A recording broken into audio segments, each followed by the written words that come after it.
Hey guys, this is Epson WorkForce Pro WF-M4119. I'm going to show you how to reset or restore the factory setting for this printer.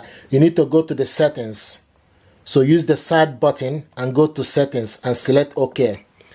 Then you scroll, you will see general settings, supply status, maintenance, print status sheet, print customer research.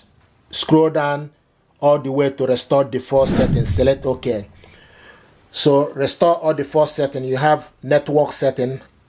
The next option is all except network settings. The third option is all settings. So select restore all settings. Select OK. Restore all settings including network to default. You scroll to the side and select yes.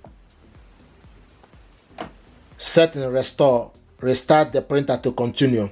Then you go back to the home page.